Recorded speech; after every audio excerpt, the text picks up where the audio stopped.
Today's guest is Tara Kranak, the founder of the Diabetes Network of Arizona. Diagnosed with type 1 diabetes when she was 8 years old, Tara has transformed her own challenges into a powerful mission, building connection, breaking stigma, and supporting every person touched by type 1 diabetes.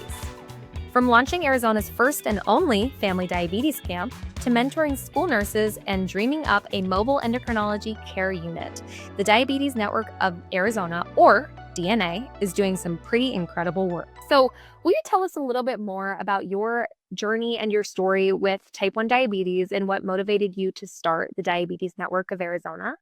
Absolutely. So, I was diagnosed with type 1 diabetes when I was 8 back in 1996. Um, and about 2 years after my diagnosis, so the burden of my diagnosis, 2 years after that, I lost my mom. She passed away. And so I had this, burden of this heavy weight of diabetes, but I also had dealt with, the loss of my mother.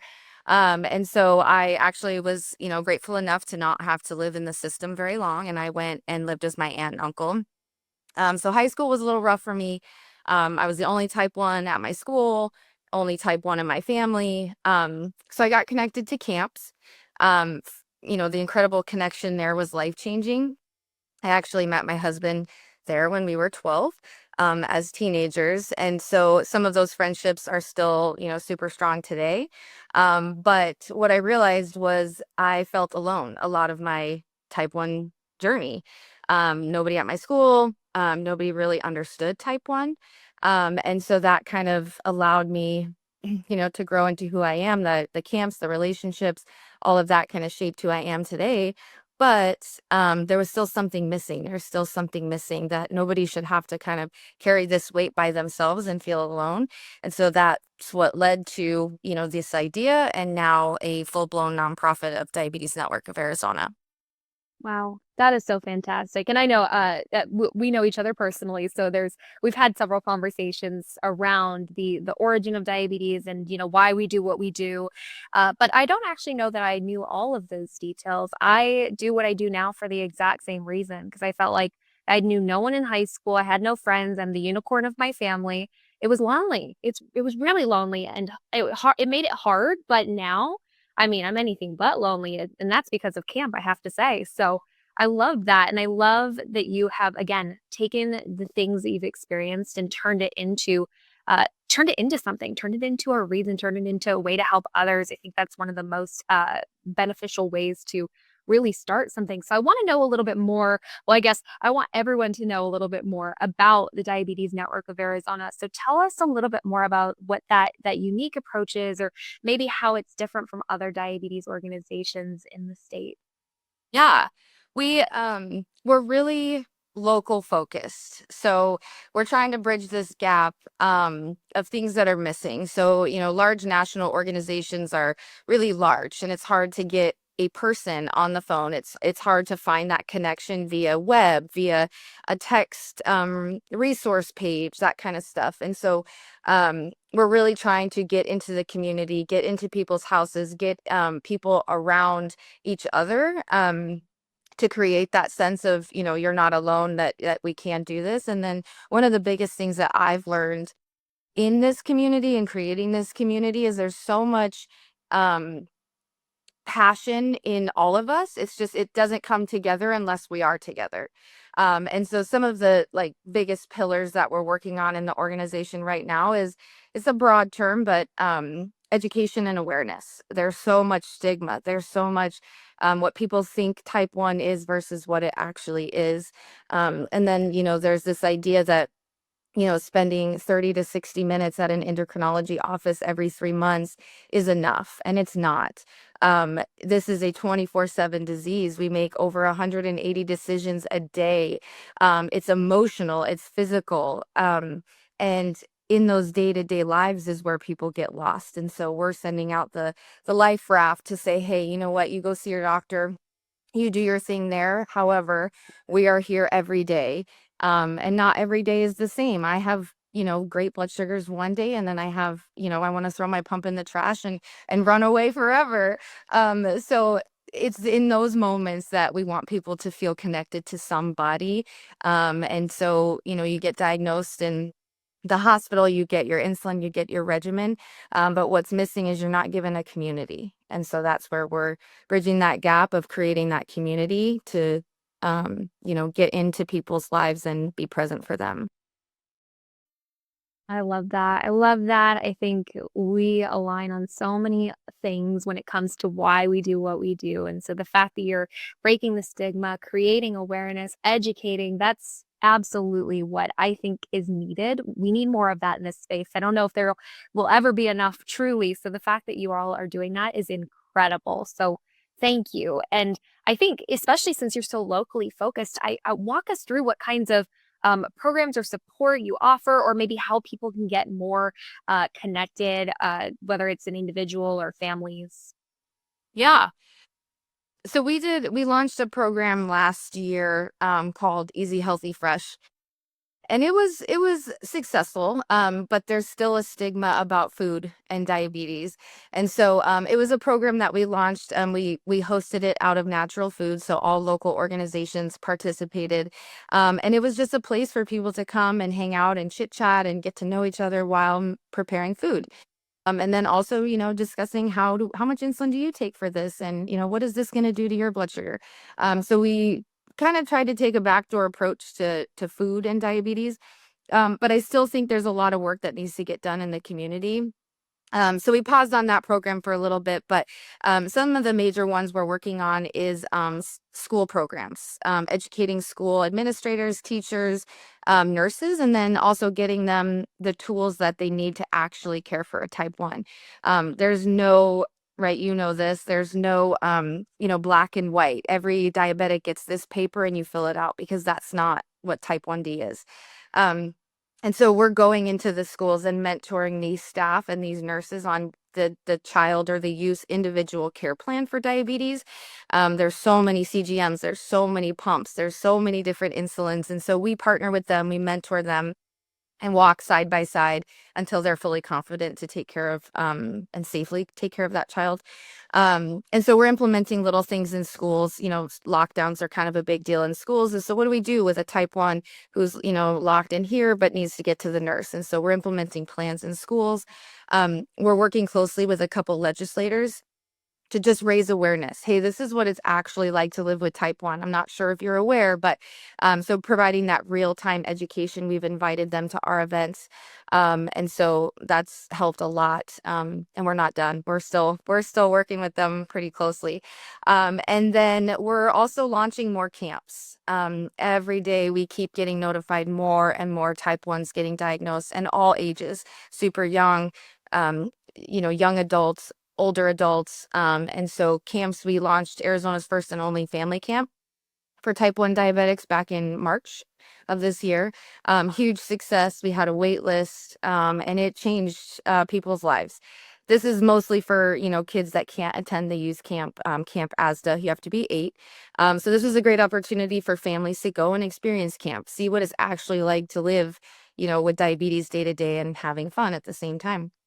And so our goal is to do more of those. We need more. There's not enough camps for all these kids to experience that connection. Um, we also do a supply share program. So for you're having insurance issues, or you lost your job, or you're just having a hardship, we take donated supplies and then we reallocate them to people in the community that need them. So um, we're also partnering with Department of Child Safety to create a program to keep kids safe in the foster system. So again, like another mentorship. We don't just kind of educate them and walk away. We just walk alongside them until they're comfortable to take care of that type 1. So lots in the works. It's busy, but there's so much to be done, and the connections can be made. We just have to create the programs to get there. Absolutely. And it sounds like you're just so incredibly connected to the community. And I will say too, we were both at camp, right? So we both been to several camps together. So we know it. I think at least something you said earlier made me think of this too. But when we're at camp, for anyone who doesn't know, we all go by camp names. So us calling each other by our first names feels a little weird sometimes, but we know each other as completely different names. And so I don't know if you want to share yours, but I'm Mrs. Worldwide and you are. Pharma. Yep. So we get those names for various reasons. We tell stories. It's a good time. But yeah, at that camp, I think the reason why I bring up those camp names is something you said earlier, related to camp. We have our camp names, and when we're using our camp names, we get to be the best version of ourselves, and essentially we get to be whoever the T1D is. We get to be for them who we wish we would have had, and that is really how we try to focus in on Yeah. how we're providing, how we're caring, how we're interacting, and pretty much the whole weekend or week, whatever camp we're at. And I think it makes a huge difference. At least for me, I didn't go to camp until I started to go to camp as an adult, as a provider. And I will say, even going as a provider and not going as a kiddo, it changed my life. So I can't imagine the trajectory my life would have been on in a slightly different way if I had gone to camp when I was younger. Yeah. I mean, statistically speaking, right, I shouldn't be who I am and where I'm at today, based on what has happened to me. And so I attribute that to these connections in the community that were created. It's just now we need more. But there's too many of us, Absolutely. unfortunately. So yeah, I mean, I didn't know that you came just as an adult. I thought you've been a part of this forever. No, That's awesome. yeah, I found you guys online. That's how I found you. And I was like, hey, I want to participate.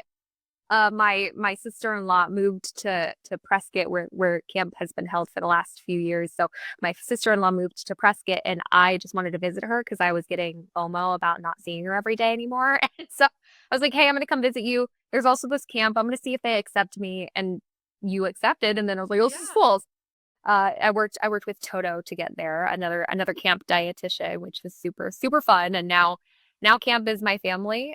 Maybe on the first day, I felt a little Yeah. overwhelmed. And if you asked me if I was going to come back that very first day, I was a maybe. Yeah, leaning towards this. But every day after day two and beyond, if you asked me if I would come back, I would say I wouldn't miss it for the world. It really has an impact, that social connection. And it could be camp. And if someone doesn't have access to camp, maybe it is support groups or weekly, monthly meetups, whatever it is. And I know that you guys offer those kinds of things too. And so there's different ways to scale that support and to find that support if you're a provider or if you're an individual with T1D, which is Yeah. fantastic. And I think the question that comes to mind for me is, what are some of the most common needs or challenges that you're seeing in the Arizona diabetes community right now?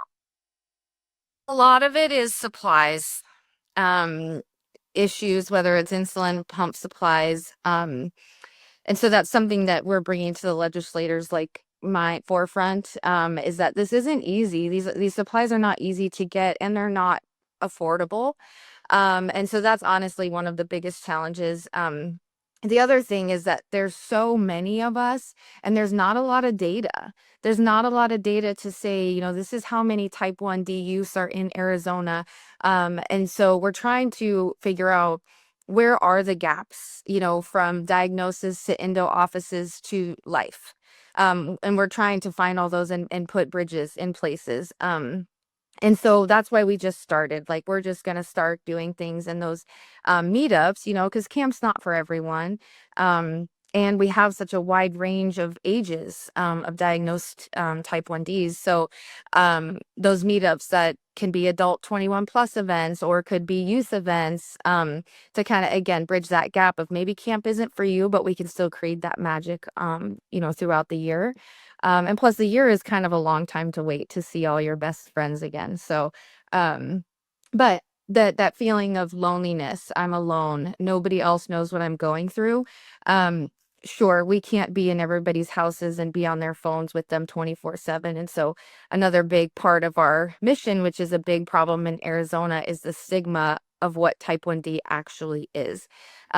We were laughing when we were at the Suns game, and we had said something like, "Oh, I'm probably high."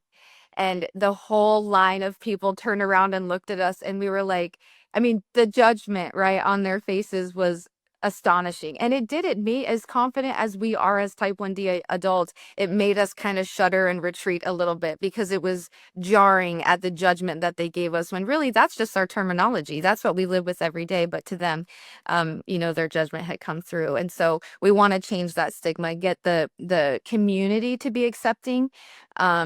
And understanding of what it actually is. And so those are kind of like the main, issues that we're seeing from people in Arizona. Absolutely.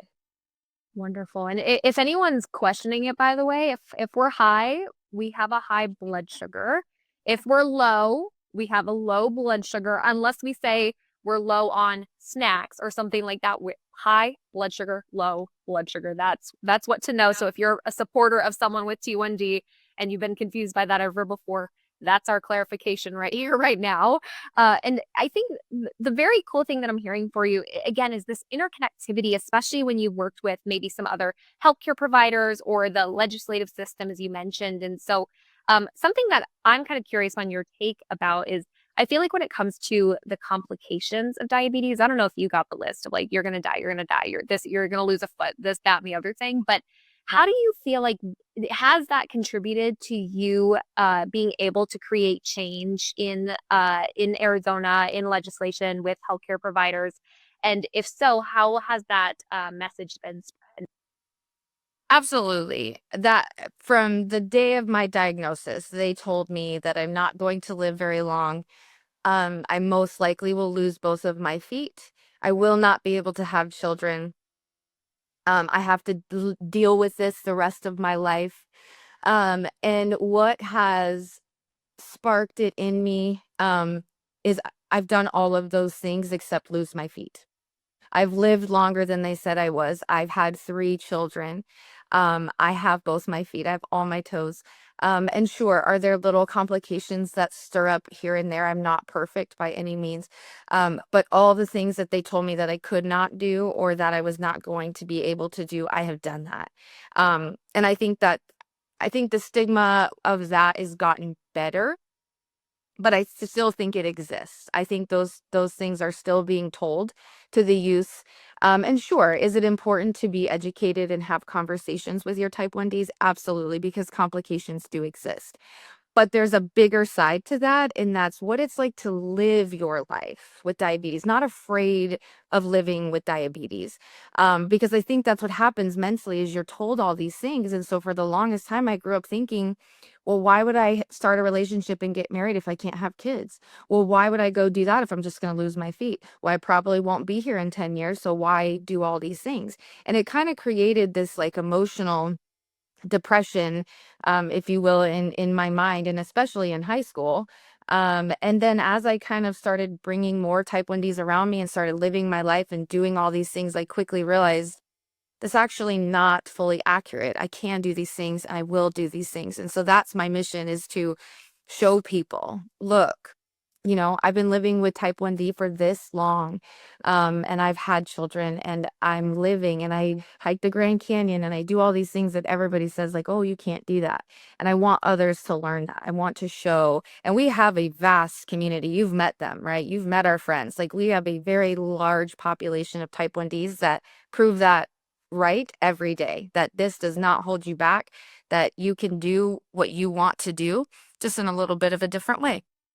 Okay, so I know I say this with a little bit of personal bias, but like I'm a provider, right? I'm a professional in this space with T1D, and meeting the people that are in the DNA community has changed my life for the better. So I want you to tell us where, if for anyone who's listening, where are some upcoming workshops, events, initiatives? How might someone get involved? Yeah. We have so we're going to start planning monthly events for youth and adults. And then we have our annual fundraiser called Betting on a Cure, which will be in September, October in Mesa at the Post. Um and then family camp will most likely be in March again. We're going to sign the contract, so we'll have family camp again in March. And then we are working closely with some host site camps to hopefully get some more youth week-long summer camps up and running as well. So that way no camps have a wait list and we can serve all of those communities. And then if you ever need supplies, if you go to our website, www.diabetesnetworkaz.org, you can fill out a Google form if you need supplies and we will reach out to you and see how we can get those. Same form, you can click either donate supplies or get supplies if you have items you want to donate. You can call us, you can email us, follow us on social media. That's where our biggest presence is social media. And I think those are our big highlights. Okay, yeah, and we'll make sure to have the details of that information in the description of this show. So if you're listening and you want to get involved, go ahead and check out that information. And I am kind of curious too. I know that you mentioned that you're trying your best to do a little bit more outreach. Sorry, words are hard. Happy Friday. You're doing a little more outreach with maybe underserved or more rural communities in Arizona that might not have traditional diabetes resources. Is that right? Can you tell me a little more? Yeah, so unfortunately, that is still a very large population that's needing multiple resources. And so, one of the areas that we feel like we could bridge the gap is by partnering with an organization that has created mobile endocrinology units. And so we're looking at having some planning meetings to launch potentially a mobile endo unit that would serve this population specifically. We would also have hopes that this mobile endocrinology unit could also serve more rural places, especially if they don't have modes of transportation. Most of the endos are in the Phoenix metropolitan area. And so transportation is really hard. And so that's kind of like in the works. And one of the ideas that we came up with is how do we serve them?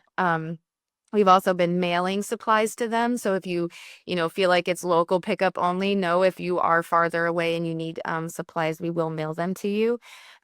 So lots to come with that. We're super excited about that. And hopefully that can help bridge that gap between the office and real life diabetes. I think another population that does need a good bit of TLC is maybe our newly diagnosed T1Ds, whether it's someone who's newly diagnosed themselves or parents of kiddos who've newly been diagnosed. So, how do you support them?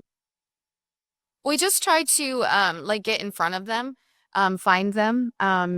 It's almost word of mouth now at this point. The people that are already established with us and communicate and hang out with us will be like, hey, this one is a newly diagnosed. And so then we tend to reach out and just say, hi, I'm here, I'm in your neighborhood, or I'm in the neighborhood next door. There's people like us all around us, and we can pair you up with somebody that can just be a friend to text, to call. Hey, what do I do with this? You get a lot of supplies when you're diagnosed, and it's so overwhelming. And I don't know about a lot of people, but I'm not a big reader. I learn by seeing, doing. So all the information we get, sometimes you almost don't read it because it's too much. And if you're not fully aware of all the things type 1D, those little things can slip your mind. So we just kind of create a mentorship, be in the community. We have gone multiple times to stop by, people's houses just to help them troubleshoot one little thing, or FaceTime, or just a text conversation sometimes is enough. So I know there's other organizations that get their information from diagnosis and then they do reach out. And so then we're there just to bridge that gap that, hey, once that's, passed and you've got your questions answered, I guarantee you're going to have more in 4 days or 5 days or in 2 months, because things will change. It never stays the same. And so we try to just stay in front of them, get people to follow us on social media. We do a lot of connection there, a lot of humor, because we have to laugh at this life that we live. So we're here if they need them. Text us, call us, send us a message on social media, and we'll do what we can. Absolutely. That's so fantastic. And I feel like having those little moments of support, it's not as little as it seems, right? When you're in that position and you need that help. So the fact that you all do that is so fantastic. And I think one thing I want to know is what's one message you wish every person living with type 1 diabetes could hear here, right now? Oh, one message. I have a lot of messages.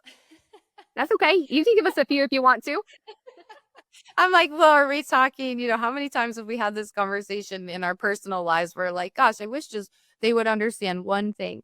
I guess my biggest thing is that I want people to understand is that behind every person that's been diagnosed with diabetes is a story.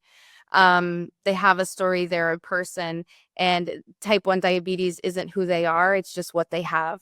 And so listen to them, learn from them, and accept them, and be compassionate if you ever hear someone say that they have type 1 diabetes. Fantastic. And I think that that's a great message for individuals with type 1 and supporters of individuals with type 1 or someone who's never heard of type 1, but we all probably run into someone eventually who we might know with type 1. So I love that. Thank you. That's a beautiful multi one message. I like it. And I know we already talked about where people can learn more and access into the services you offer, but and we'll make sure to, again, put that in the description of this show. But how can people maybe get involved or support the Diabetes Network of Arizona?